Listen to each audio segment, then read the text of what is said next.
Human rights میں میں ہوں آپ کا ہوسٹ اشتیاق چودھری۔ ناظرین، ہیومن رائٹس میں آج بات کریں گے انتہائی اس اہم ایشو کے اوپر جو ٹی ایل پی کے مارچ سے متعلق ہے۔ اور اس وقت جو میں مخاطب ہوں، آخری اطلاع کے مطابق جو ہے وہ مارچ جو ہے وہ گجرانوالہ میں سے نکل کر گجرات کے قریب جو ہے وہ پہنچا ہے، اور وہاں پہ جو صورتحال ہے وہ انتہائی المناک ہے۔ اور اگر اب 10 دنوں کی ساری موومنٹ دیکھیں تو انسانی حقوق کے پرسپیکٹو کے حوالہ سے تو ہمیں جو ہے وہ انتہائی دکھ، درد اور الم کی کیفیت سے دوچار ہونا پڑتا ہے، کیونکہ دونوں طرف اگر آپ بات کریں کہ لا انفورسمنٹ ایجنسیز کے وہ لوگ 5 یا 6 جو اپنی جان سے گئے، اس میں بھی نقصان پاکستان کا ہوا، نقصان وطن عزیز کا ہوا، اور اسی طرح جو ٹی ایل پی کے کارکنان ہیں وہ 4 یا 5 اپنی جان سے گئے، تو اس صورت میں بھی جو لاس ہے وہ پاکستان کا ہوا، اور یقیناً اس فیملی کا ہوا جس فیملی کے وہ فرد تھے، اور ہم وہ کرب وہ بیان نہیں کر سکتے، وہ دکھ اور وہ درد بیان نہیں کر سکتے اس بیٹی کا اور اس بیٹے کا، جب اس کو یا اس بہن کا اور اس بھائی کا جب انہیں یہ علم ہوا ہوگا کہ ان کے پیارے کی لاش جب ان کے گھر آئی ہوگی، اور نہ ہی ہم وہ کرب بیان کر سکتے ہیں اس بیوہ کا کہ جس کے سر کا جو سایہ تھا وہ اٹھ گیا، اور وہ جو گھر کا جو سربراہ تھا وہ اب نہیں رہا۔ اب ان پر کیا کیفیت ہے، وہ کس کرب سے گزر رہے ہیں اس وقت، یقیناً وہ ناقابل بیاں ہے اور وہ بیان نہیں کی جا سکتی۔ تو یہ ایک المیہ ہے جو اس وقت سے ہم دوچار ہیں۔ بصیرت مسلمان ہمیں رسول کریم صلی اللہ علیہ وسلم کی ذات مبارکہ ہمارے ایمان کا حصہ ہے، اور یقیناً ہمیں دو جہاں میں اس رسول کریم صلی اللہ علیہ وسلم کی ذات مبارکہ پر کوئی بھی عزت اور ناموس پر کوئی بھی شخص کمپرومائز نہیں کر سکتا، جب وہ ہمارے ایمان کا حصہ ہے۔ اور اس حد تک کہ جب خاکوں کے خلاف احتجاج جو پرامن احتجاج ہے وہ اس کا ہر شہری کا حق ہے، اور قانون نے وہ حق دیا ہوا ہے کہ اس پرامن رہ کر جو ہے وہ احتجاج کیا جائے۔ اور یہی پرامن احتجاج اگر آپ تھوڑا سا تاریخ کے صفحات پیچھے لے جائیں تو 2007 میں بھی یاد ہوگا کہ اس وقت بھی اسی طرح کی صورتحال درپیش تھی، اور اس وقت بھی جو تھا وہ ڈینمارک میں خاکوں کے خلاف جو ہے وہ all over the world protest ہوا تھا، پرامن پروٹیسٹ ہوا تھا۔ پاکستان کے اندر بھی پروٹیسٹ ہوا، پرامن پروٹیسٹ ہوا، اور مجھے یاد ہے کہ اسٹوڈنٹ آرگنائزیشن مستفی اسٹوڈنٹس موومنٹ نے اس وقت جو ہے وہ اپنی سسٹر آرگنائزیشن کے ساتھ دنیا کا سب سے بڑا بینر جو ہے وہ تیار کیا، جو 10 کلومیٹر لمبا تھا، اور اس کے اوپر تقریباً 2 کروڑ کے لگ بھگ لوگوں نے دستخط کیے، چونکہ وہ پورا 1 ماہ کمپین چلی تھی پورے پاکستان کے اندر، اور لاہور سے پھر براستہ جی ٹی روڈ جو ہے وہ لے جایا گیا، اور یو این کے کنٹری ڈائریکٹر جو تھے وہ مسٹر ہیلین سو، اس وقت ان کو پیش کیا گیا، اور جو کہ جس کی دستاویزات آج بھی وہاں پہ محفوظ ہیں اور موومنٹ کے پاس بھی محفوظ ہیں۔ تو یہ ایک پازیٹیو ایکٹیویٹی تھی، ایک پرامن احتجاج تھا، اور دنیا کو یہ باور کرانے کا کہ پاکستانی قوم جو ہے وہ پرامن قوم ہے، اور پاکستانی قوم جو ہے وہ دنیا کو یہ بتانا چاہتی ہے کہ ہم اپنے نبی صلی اللہ علیہ وسلم سے بے حد محبت کرتے ہیں، لیکن ہم امن کا دامن ہاتھ سے نہیں چھوڑتے، اور اسی بنا کے اوپر جو ہے وہ یو این او میں بھی ہمارا جو کیس تھا وہ ایک پرامن جدوجہد کا وہ پیش ہوا۔ اب جو صورتحال ہے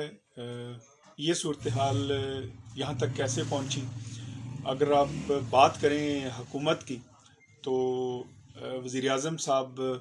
اور وزراء کے بیانات کا اگر آپ تجزیہ کریں تو صورتحال یہ سامنے آتی ہے کہ یہ ایک سیلف کریٹڈ کرائسس ہے جو حکومت نے اپنے لیے پیدا کر لیا، کیونکہ جب وزیر اعظم کہتے ہیں کہ مجھے کسی چیز کا علم ہی نہیں تھا، اس معاہدے کا جو پہلے معاہدہ ہوا، تو پھر آپ جو وہ جب معاہدہ اس کا علم نہیں تھا تو پھر وہ معاہدہ کیسا تھا؟ کیونکہ یہ بات تو لیگلی سیٹل ہو چکی ہے کہ وزیر اعظم مینز کیبنٹ۔ مصطفیٰ امپیکس جو کیس سپریم کورٹ نے ڈیسائیڈ کیا، اس میں سپریم کورٹ نے اپہولڈ کیا کہ وزیر اعظم کی اپنی ذات جو ہے وہ